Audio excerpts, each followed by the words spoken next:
Un cohete, lo que comenzó como el sueño de un hombre de alcanzar el espacio, se convierte en preciada arma de destrucción de Hitler. El V2 fue toda una innovación. No había otro arma igual. Era un misil balístico. Su llegada era imperceptible. Un agente de la inteligencia británica busca desesperadamente salvar Londres del arma de guerra más avanzada. Lo asombroso de las armas V fue que los británicos descubrieron su existencia justo a tiempo de contrarrestar el ataque, antes de producirlas. Y un soldado americano lleva a casa un tesoro tecnológico. Conocimientos que terminarían siendo claves para enviar al hombre a la Luna. Estados Unidos contrató a gente implicada en programas nazis destinados a causar daño y devastación.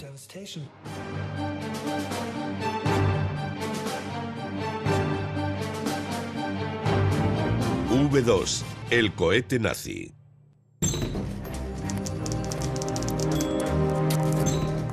En una oficina del MI6, el servicio de inteligencia británico con sede en Londres, Reginald Jones, principal asesor científico del MI6, se dirige a una reunión. Jones, hola. Reginald Jones es un joven físico reclutado en la universidad. Fue uno de los hombres clave que trabajaron en la campaña aérea defendiendo a Gran Bretaña. Han pasado 3 meses desde el día D y el desembarco de Normandía. Los nazis han sido expulsados de Francia y las tropas aliadas continúan avanzando en todos los frentes. La guerra marcha bien para los aliados. Han cesado los ataques aéreos alemanes a Gran Bretaña.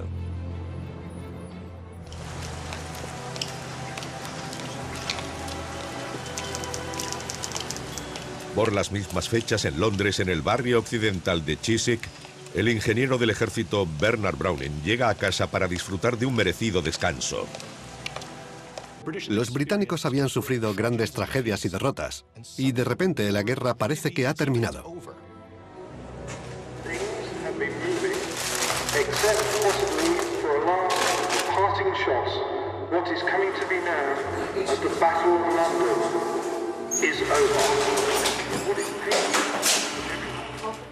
Browning va a reunirse con su novia en la cercana estación de tren cuando se detiene en una pequeña tienda. Tiene grandes planes, quiere casarse en cuanto termine la guerra. Para él, el viaje de vuelta a casa debe significar un nuevo comienzo.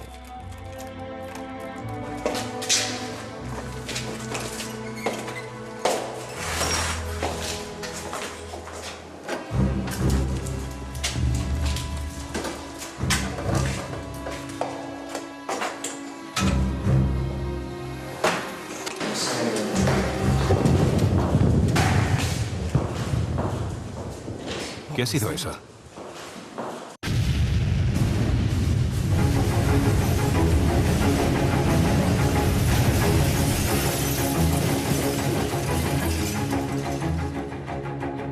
Staveley Road en Chiswick ha sido arrasado.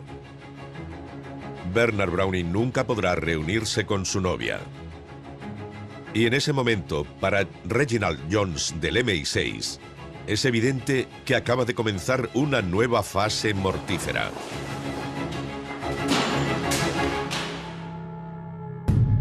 Reginald Jones ha estado siguiendo el programa secreto alemán de desarrollo de cohetes. Inmediatamente sabe que los nazis han tenido éxito. Pero otros londinenses que han oído la explosión en Chiswick habrán pensado que era otra bomba V1 más. Los alemanes llevaban lanzando estas bombas volantes sobre Londres desde el verano de 1944, pero su sonido daba tiempo para la alarma. 6 días después del día D, los aliados habían desembarcado en Europa. Se habían afianzado. Sus ejércitos regresaban del continente. Y caída del cielo, atacando Londres, aparece esta nueva arma, una bomba volante V1, este peculiar torpedo volador. Recibieron el nombre de armas V, armas de represalia, porque parecían caer como respuesta a la ventaja de los aliados, tanto en el regreso de sus ejércitos al continente, como por la campaña aliada de bombardeo estratégico contra Alemania.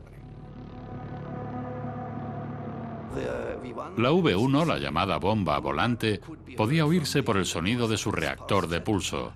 y cuando el rugido cesaba había un par de minutos para buscar refugio. La mejor manera de describir la V1, la bomba volante, es como un primitivo tipo de un misil de crucero. Tenía alas, propulsión por un pulsorreactor, se lanzaba desde algo que parecía una rampa de esquí y funcionaba con una cierta cantidad de combustible. Volaba hasta su objetivo. Era un arma muy rudimentaria. El motor se detenía después de un tiempo determinado y ese pulsorreactor tenía un zumbido característico. Por eso los londinenses la apodaron bomba zumbadora.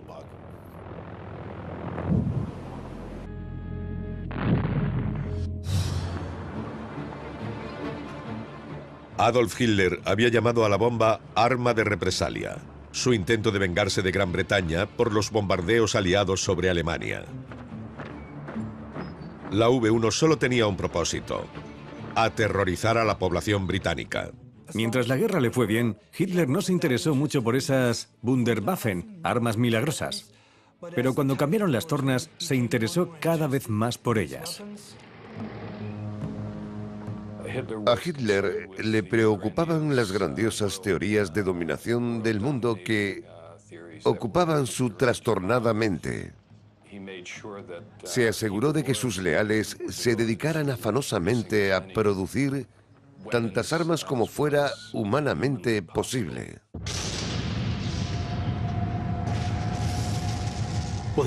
El ataque del 8 de septiembre fue sorprendentemente diferente al de las bombas volantes. Esas armas eran famosas por su peculiar sonido. El motor se paraba y unos momentos después se producía la explosión. Cuando el V2 caía y lo hacía a una velocidad supersónica, llevando una ojiva de 1 tonelada, podía destruir un barrio entero. El ruido, rompiendo la barrera del sonido y explosión eran tremendos. Algo nuevo había pasado.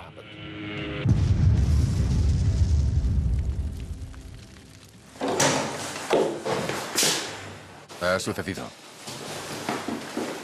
Y Jones es uno de los hombres clave, dentro del MI6, que intenta reunir información sobre las armas V.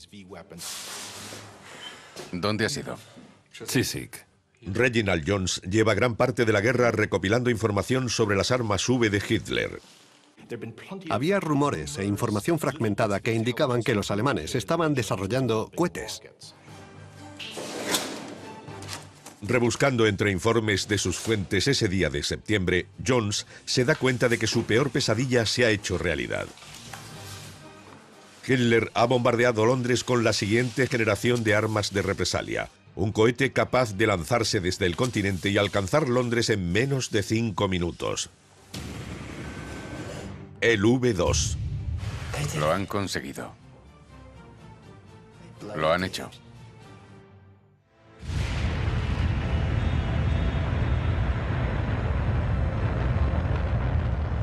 El 8 de septiembre de 1944, el primer cohete V2 impacta en un Londres desprevenido, porque nadie lo oyó acercarse.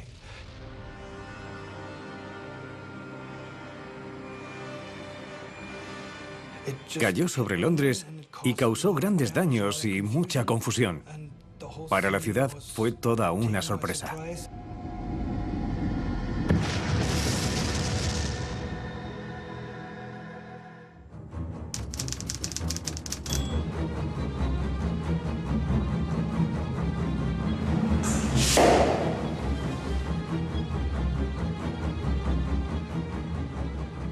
En una fábrica secreta de armas, los hombres que construyeron el V2 trabajan con ahínco. Werner von Braun es el ingeniero alemán de 32 años que soñó, diseñó y construyó el asombroso cohete. Hitler había depositado su confianza en este joven. El ejército alemán, la Wehrmacht, espera que el primer ataque con éxito del V2 a Londres le ayude a cambiar el resultado de la guerra a favor de la Alemania nazi. Señor von Braun, eche un vistazo.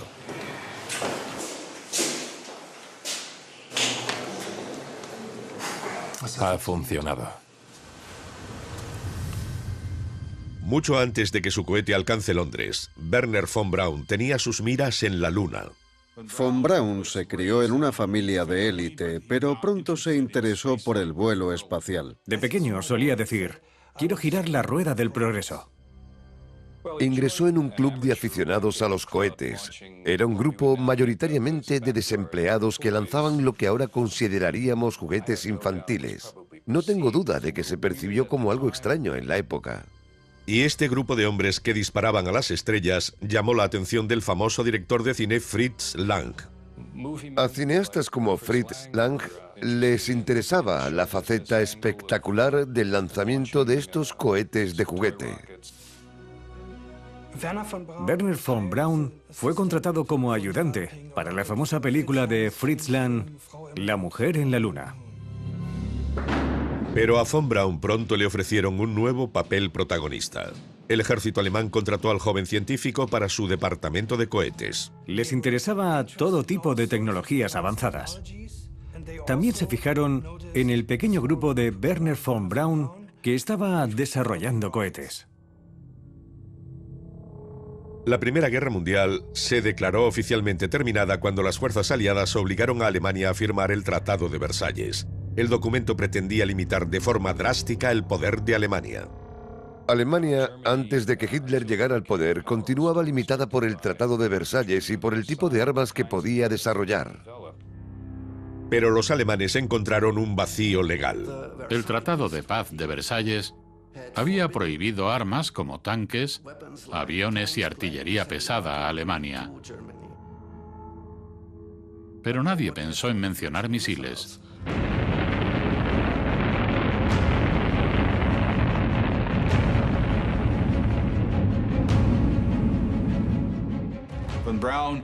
Von Braun pronto emergió como un veinteañero capaz de liderar un gran grupo. Ingresó en el partido en el año 37.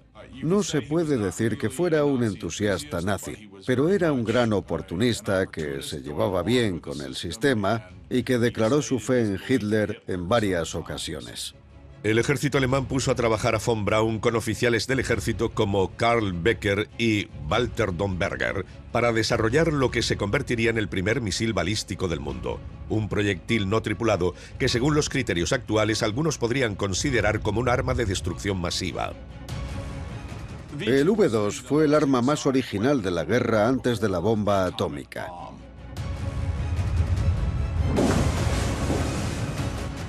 ¿Cuántas víctimas? Aún no disponemos de esa información. Gracias.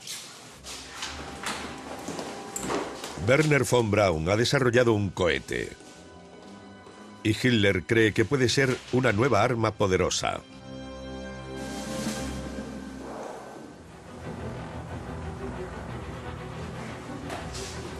Reginald Jones, del MI6, sabe desde hace meses que los alemanes están desarrollando en secreto el V-2.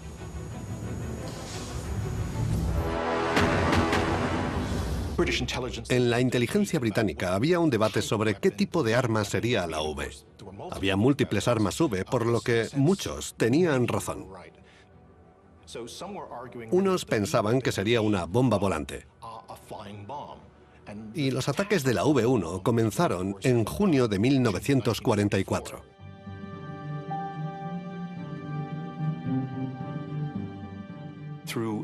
Un agente de Oslo envió un informe, conocido como el Informe Oslo, que mencionaba la posibilidad de que los alemanes estuvieran desarrollando cohetes para la guerra ofensiva.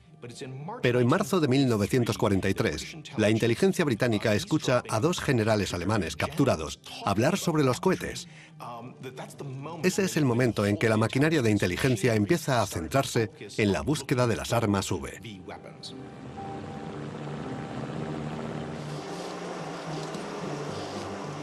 Los británicos empezaron a recibir más y más información de que los alemanes tenían un programa de cohetes a finales del 42, principios del 43. En la primavera de 1943, una foto de reconocimiento de la RAF reveló imágenes de cohetes.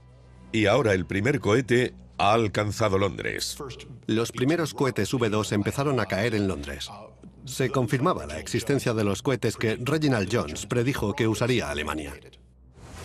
Antes del inicio de los ataques, había llegado información sobre el V2 procedente de una fuente fiable. Una espía de 23 años, una francesa llamada Jeannie Rousseau.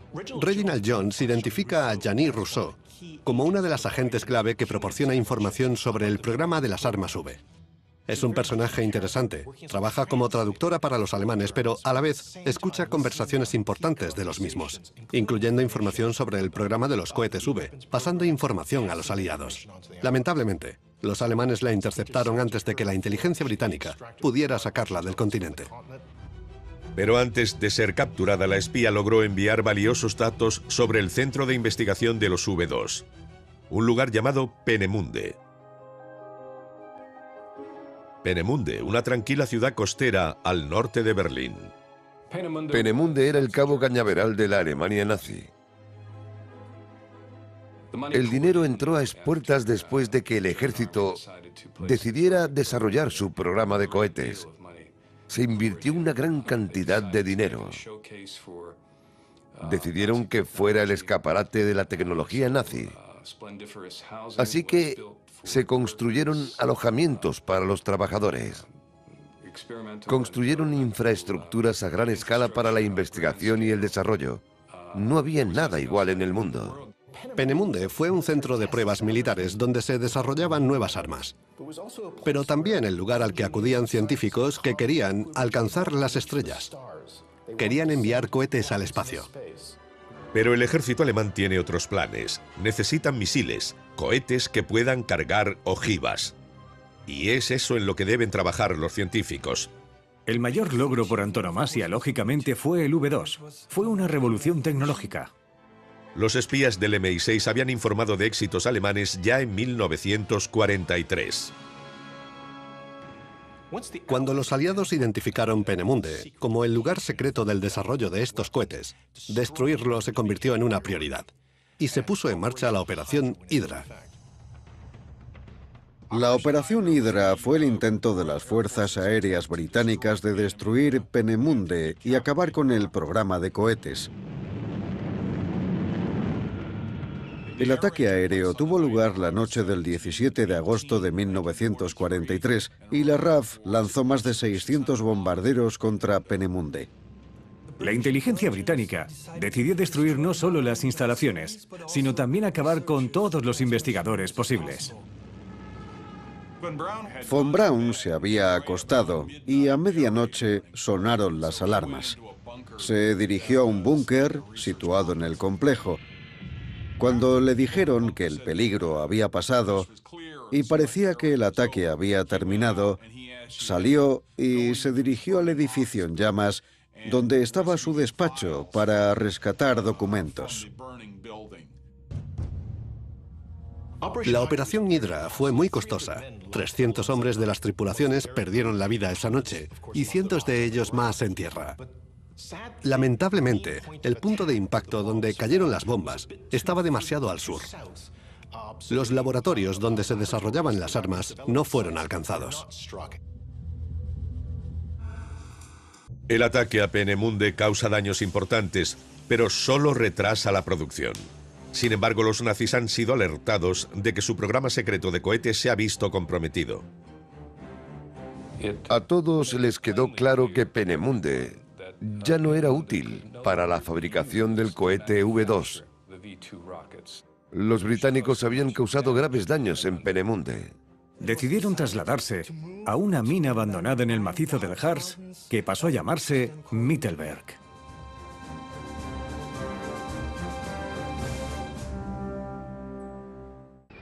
Los aliados avanzan implacablemente hacia el corazón de Alemania. El Berlín de Hitler, la capital del régimen nazi, es el premio final. Mientras el ejército alemán se sigue desmoronando ante las fuerzas aliadas, ocurre una sorpresa. Los cohetes V2 siguen volando. Solo en el mes de octubre se producen un total de 91 ataques contra Inglaterra. Los nazis esperan que el V2 pueda darle un vuelco a la guerra a su favor. Lo que tenían de especial los V2 es que podían lanzarse desde cualquier ubicación. Usaban lanzaderas móviles, eran muy pequeños y fáciles de manejar. y el cohete se podía lanzar desde la calle, el bosque. No se necesitaban instalaciones especiales para hacer uso de estos cohetes. La estrategia aliada siempre contaba con un elemento ofensivo, usando campañas de bombardeos para destruir los puntos de lanzamiento. Los aliados jugaron al gato y el ratón a lo largo del 44 y 45 con las lanzaderas móviles. En ese momento queda claro que el V2 no es el arma milagrosa que Hitler esperaba, pero en raras ocasiones acertaba con una precisión devastadora.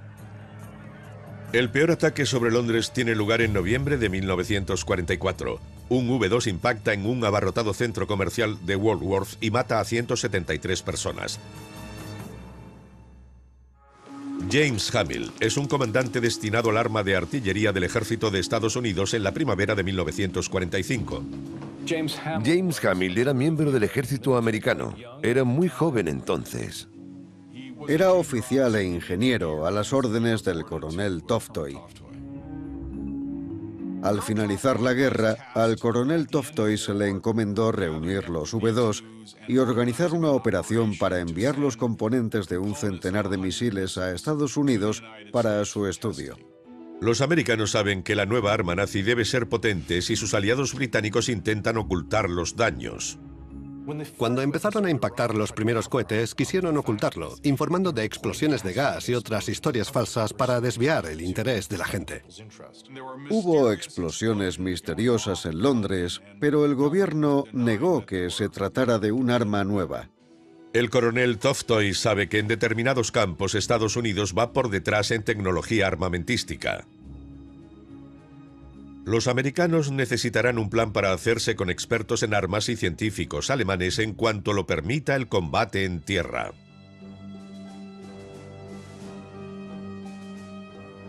Lo entiendo, señor. Y uno de los hombres implicados en este plan será el joven oficial James Hamill.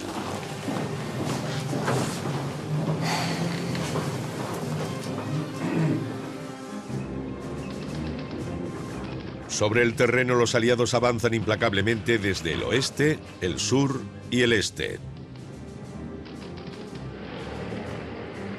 Las fuerzas alemanas son obligadas a retroceder por masivos avances aliados.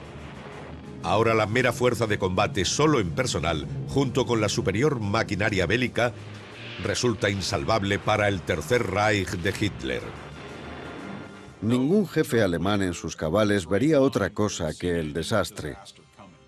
Hitler seguía negándose a creer que estaba a punto de perder la guerra. Pero los V2 siguen llegando. Solo en diciembre se producen 141 ataques sobre suelo británico y Amberes en Bélgica es ahora el objetivo con más de 1000 cohetes.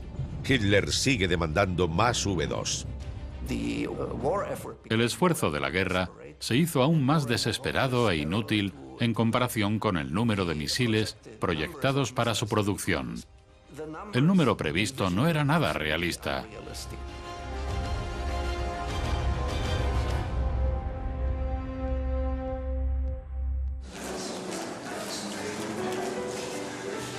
Es Navidad.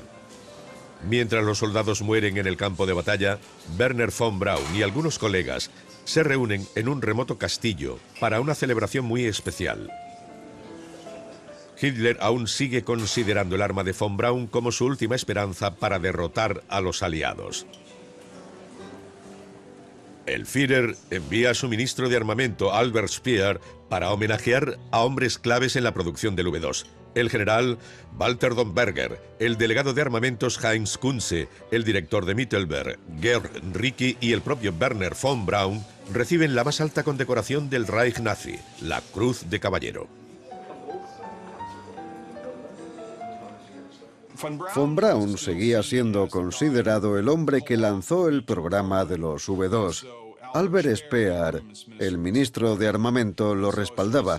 Gracias a su apoyo, von Braun recibió la Cruz de Caballero en diciembre de 1944.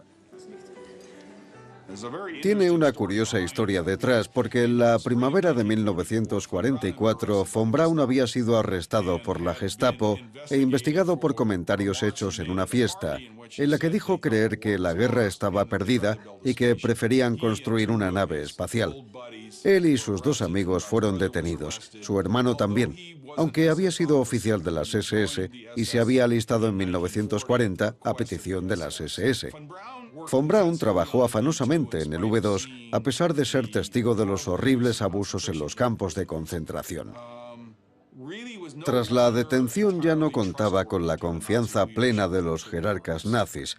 Todo dependía de con quién se hablara. El ministro de Armamento y Guerra, Albert Speer, le seguía apoyando, mientras que Heinrich Himmler sospechaba de él. Meine Herren, dürfte ich Sie bitten, sich zu erheben?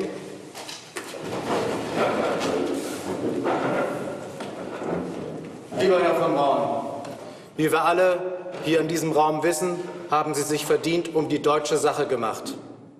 Wir alle in Berlin sind sehr stolz und dankbar für Ihre Arbeit. Und deswegen, lieber Werner, hat sich der Führer dafür entschieden, Ihnen das Ritterkreuz für Ihre Dienste am Reich zu überreichen. Ich erhebe das Glas auf Werner von Braun. La Cruz de Caballero era la mayor condecoración concedida por la Alemania nazi por valentía y méritos militares. Era un indicativo de que los nazis seguían aferrándose a la esperanza de que el V2 podía ser un arma decisiva para la guerra. El hombre que en un principio pretendía llegar a la Luna había alcanzado un alto rango en el Reich nazi. Las fotografías que sobrevivieron a la guerra muestran a un von Braun extasiado y sonriente.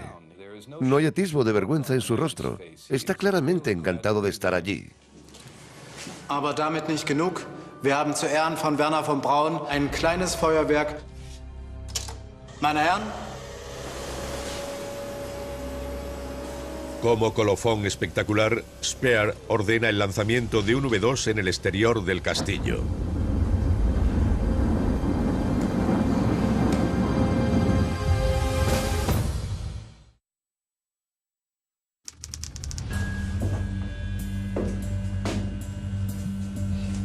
El cohete V2 ha demostrado ser un arma impredecible, pero a veces mortal. El V2 era un misil balístico. Podía recorrer 350 kilómetros en 5 minutos. No se oía, por lo que la falta de defensa suponía una situación única.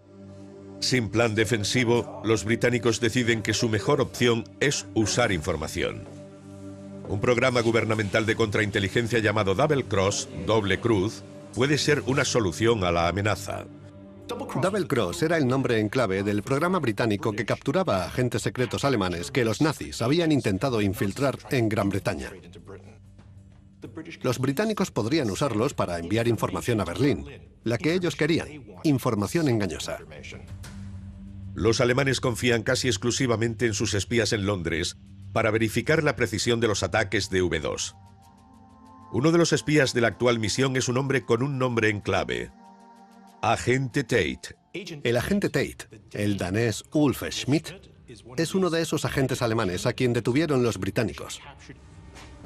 El agente Tate ha revelado que sus jefes nazis le comunicaron que sus informes sobre los objetivos del V2 son tan importantes que incluso podrían decidir el resultado de la guerra. Cual sea su lealtad, podría cambiarlo todo. No sé de qué lado estás. Reginald Jones, del MI6, junto con sus colegas de la contrainteligencia del MI5, desarrollan un plan que espera salve a Londres de los ataques de los V2. Es un sacerdote. Finalmente Tate accede a cambiar de bando.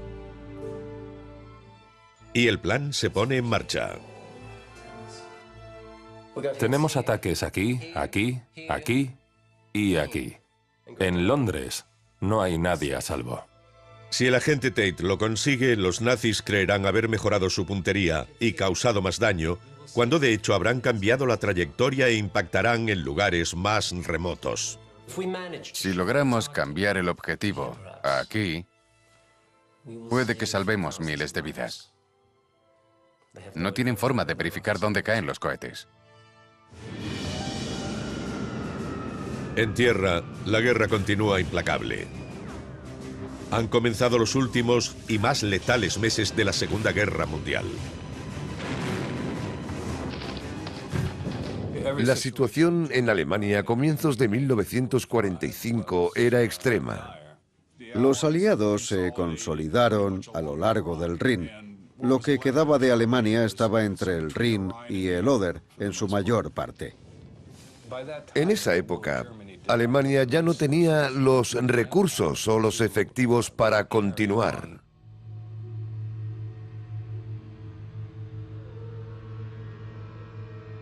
Hitler sabía bien que la guerra estaba perdida, pero nunca lo diría. Se levantaba cada día intentando convencerse de que ocurriría un milagro que cambiaría el curso de las cosas. Seguía creyendo que estaba a punto de disponer de nuevas armas maravillosas.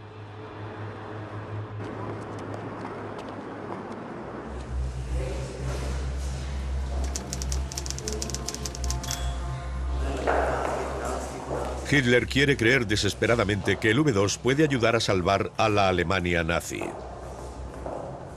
En enero del año anterior solo se habían producido 140 unidades en un mes.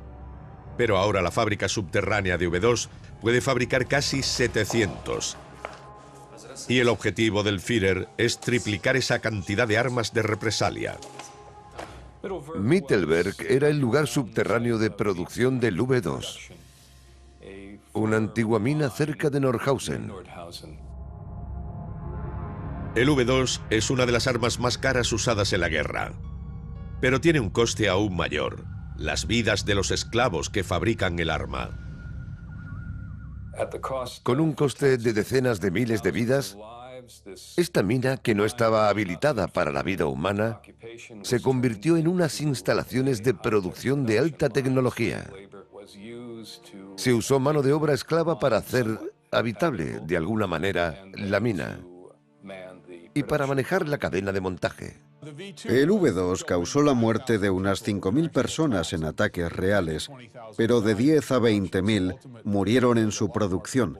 Murió más gente fabricándolo que como arma. En su mayoría eran prisioneros de guerra rusos, polacos, ucranianos y franceses. Los primeros esclavos cayeron como moscas. Debían excavar túneles a medio terminar, instalar el equipo. Explotaban a los prisioneros, no los alimentaban. Había un grave problema de salubridad, piojos. Hubo una enorme epidemia de diarrea, de tifus y otras enfermedades entre los prisioneros. Esto nos demuestra claramente que es imposible producir más. Estamos al límite absoluto de nuestra capacidad. Speer no puede exigirnos más, tiene que enviarnos mano de obra nueva. Se construyeron nuevos campos de concentración cerca de Mittelberg para proporcionar más de 19.000 esclavos a la fábrica. El propio Werner von Braun visita la fábrica de Mittelberg no menos de 12 veces durante la guerra. Von Braun conocía esas condiciones laborales. No solo consentían la presencia de esclavos, es que de hecho pedían gente a las SS. Tenemos un documento firmado que nos dice que calculaba el número de prisioneros de campos de concentración que necesitaría. Por cada V2 que sale de la cadena de montaje mueren 6 trabajadores esclavos. Von Braun era plenamente consciente de lo que ocurría. Hasta qué punto no estoy seguro, pero era consciente de que las condiciones eran criminales. El maltrato por el personal de las SS es desenfrenado. Hay ahorcamientos de prisioneros como castigo por oponer resistencia o por sabotajes. En esa época, no hay indicios de ningún dilema moral. Esos ingenieros que han desarrollado un profundo sentido de la competencia profesional estaban lejos de tener un código ético.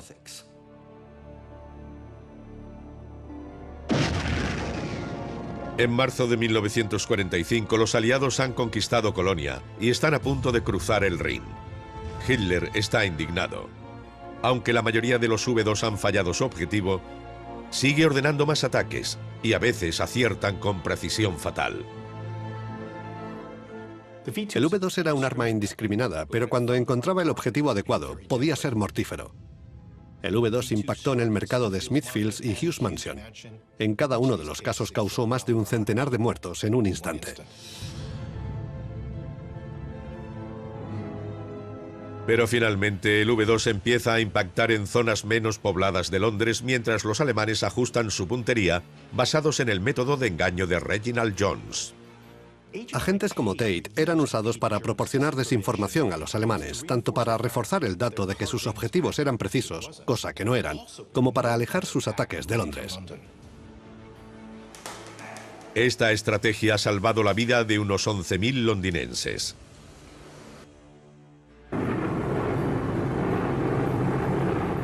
Y cuando los aliados rompen el frente del Rin en marzo, los ataques de V2 cesan.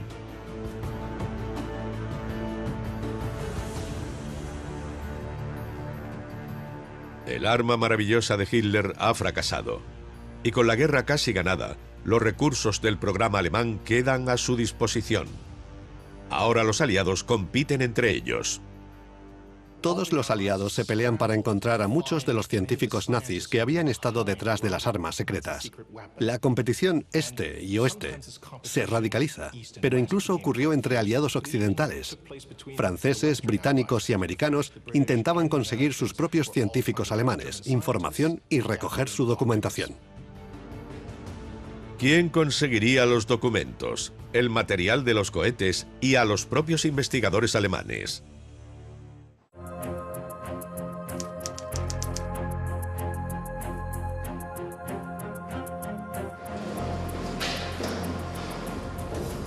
La guerra está llegando a su fin. Werner von Braun, el jefe del programa de cohetes V2 de Hitler, se prepara para el periodo de posguerra. Cuando se hizo evidente que estaba todo perdido y que o bien el ejército soviético o el americano llegarían a Mittelberg, von Braun y sus colegas empaquetaron los cruciales documentos técnicos del programa de producción y los ocultaron en una cueva. Ese sería potencialmente su poder de canje con quien quiera que los apresara. Dos de los hombres de confianza de von Braun han llevado camiones de documentos del V2 a una mina abandonada. Su equipo debe ocultar las 14 toneladas de documentos.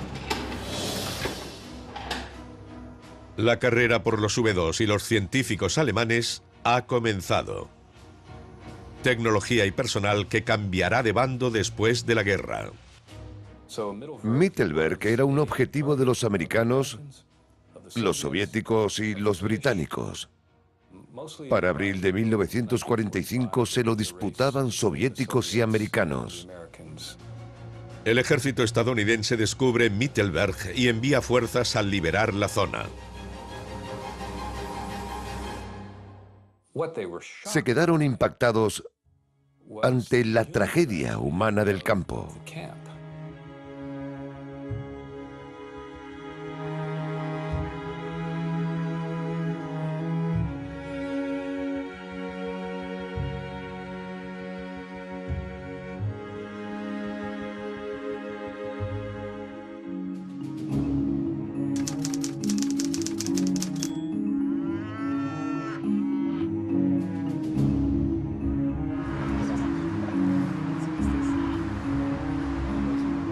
Werner von Braun y su equipo de ingenieros deciden esperar el final de la guerra en un entorno bien diferente.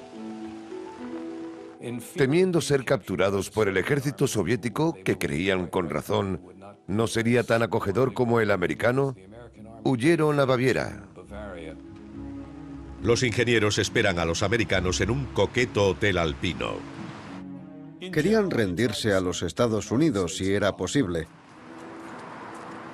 Pensaban que era más probable que Estados Unidos tuviera dinero para apoyarles en el futuro y continuar trabajando, y que serían menos vengativos. Esperaban con razón cierto resentimiento por parte de británicos, franceses y soviéticos. A Wernher von Braun se le atribuye una frase pronunciada al final de la Segunda Guerra Mundial. Mi país ha perdido 2 guerras mundiales. Esta vez quiero estar en el lado de los vencedores.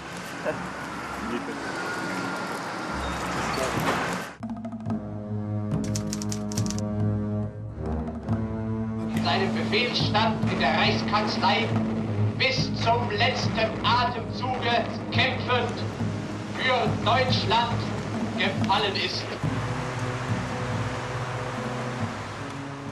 Cuando se anunció por radio la noticia de la muerte de Hitler, enviaron al hermano menor de von Braun, Magnus, a la montaña en bicicleta a buscar a las fuerzas americanas. Magnus von Braun fue hacia una patrulla y mantuvo esta conversación con un soldado de Wisconsin.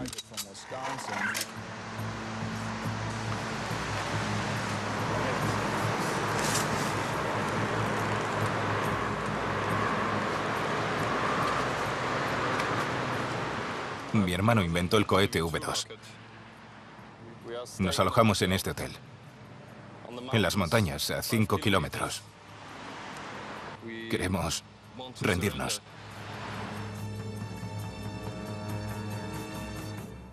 Convenció a esos soldados de que no estaba loco y que los científicos del V2 se encontraban en la montaña. Vamos.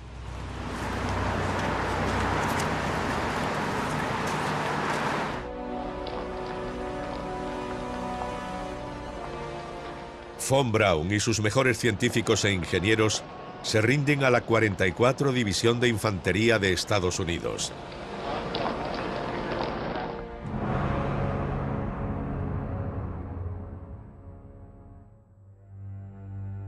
En Mittelberg, los americanos también pueden recoger piezas y repuestos del programa del V2. Semanas después, tras llegar la primera oleada de tropas, uno de esos americanos es James Hamill, que ha sido enviado para retirar todo el material posible.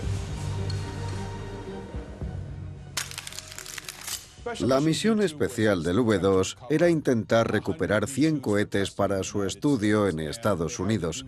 Debían hacerlo antes de que llegaran los soviéticos, porque se suponía que estos avanzaban para ocupar también Mittelberg.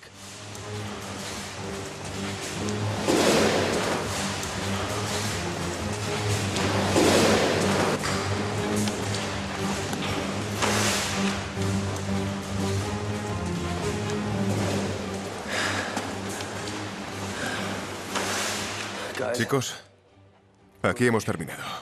He encontrado un modo de empaquetarlo todo. No tenemos mucho tiempo. Hamill y sus hombres deben enviar estas piezas a Norteamérica antes de que lleguen los rusos. Cargaron vagones de tren con piezas, además de misiles incompletos. En Mittelberg cargan más de 300 vagones de tren con material. Pero los americanos aún necesitan los documentos de von Braun para saber cómo ensamblar las piezas.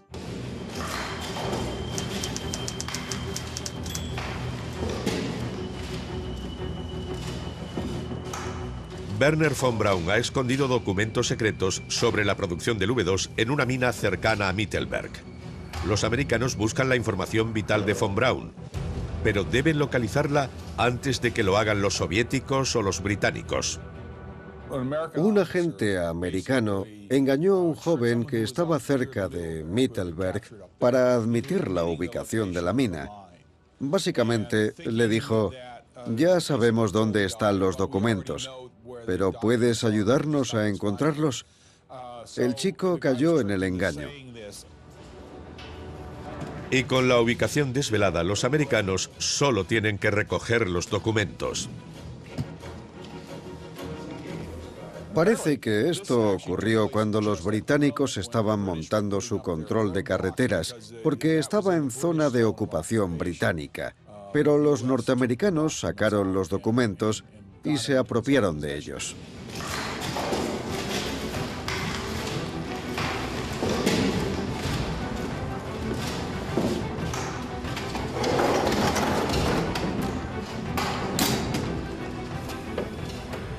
Es información crucial que ayudará a Estados Unidos en el futuro a desarrollar su propio programa balístico y finalmente volar a la Luna.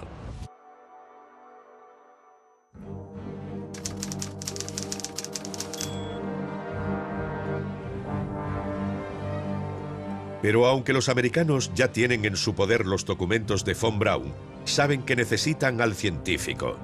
Varios meses antes, el comandante supremo aliado, Dwight Eisenhower, telegrafió a Washington.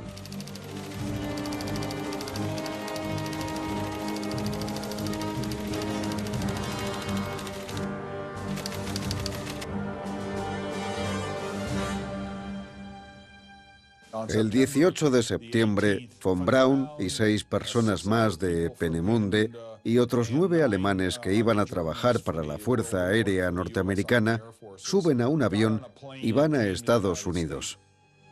A pesar de las objeciones del Departamento de Estado de permitir que científicos nazis y potenciales criminales de guerra entraran en Estados Unidos sin una investigación exhaustiva, el ejército insiste en que von Braun y sus hombres obtengan permisos temporales de trabajo en Estados Unidos. Los interrogaron, pero fue un mero trámite administrativo. La afiliación de von Braun a las SS habría sido una señal de alarma que fue borrada de un plumazo. El proceso de llevar a von Braun y sus colegas a Estados Unidos fue facilitado desde el principio. Cualquier obstáculo en el camino fue solventado por intereses políticos. Y el hombre que se va a ocupar de Braun en Estados Unidos no es otro que James Hamill, que había entrado en la fábrica de misiles V2 en Mittelberg solo unos meses antes. Sus papeles están en orden. Permiso especial. Operación Overcast. La operación Overcast terminaría conociéndose como Operación Paperclip y permitiría a más de 1.500 científicos alemanes entrar y trabajar en Estados Unidos para el ejército.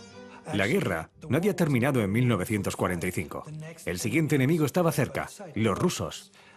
Los americanos sabían que estaban en reñida competencia con los rusos en cuanto a nuevas tecnologías. Vamos. Hamill los reunió en Boston y los llevó a Fort Bliss, en Nuevo México.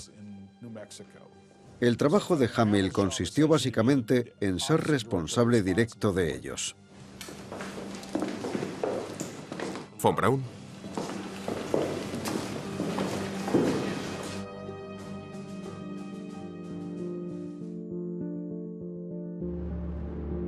Von Braun empieza a trabajar para los americanos. Su labor diaria consistía en trabajar en aplicaciones militares para misiles, pero esperaba poder desarrollar aquí un programa nuevo para llegar al espacio. Estaba obsesionado con los viajes espaciales, continuaba creyendo en ello y quería que ocurriera en Estados Unidos. Finalmente se convierte en jefe del programa Saturno en una agencia gubernamental de reciente creación, la Administración Nacional Aeronáutica y del Espacio, la NASA. Y en estas instalaciones conoce a un joven presidente americano, solo 17 años después de construir el cohete que se suponía ganaría la guerra para Adolf Hitler.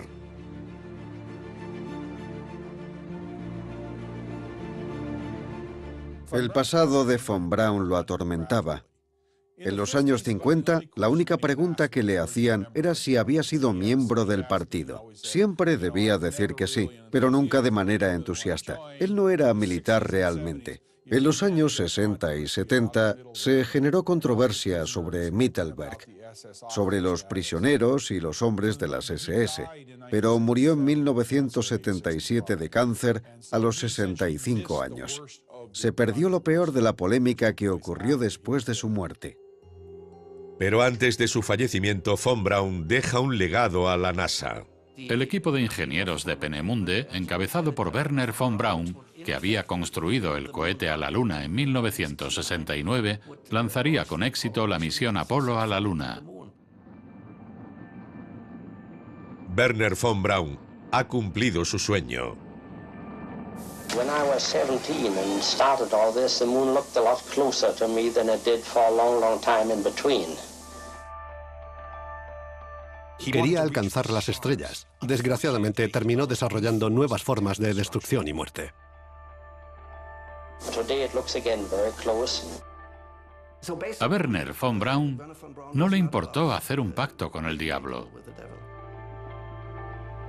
I think somehow space flight for the first time gives mankind a chance to become immortal. Y así es, inmortal. Un hombre imperfecto cuya ambición permitió a la humanidad salir al espacio.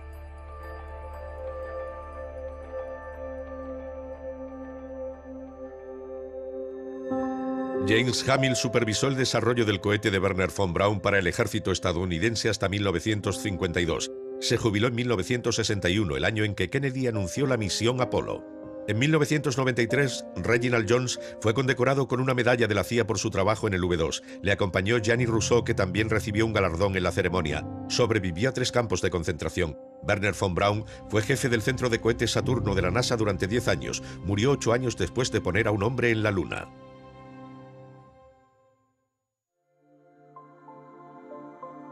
El controvertido programa de la Operación Paperclip llevó a los científicos nazis a América, pero también propició un gran salto para la humanidad.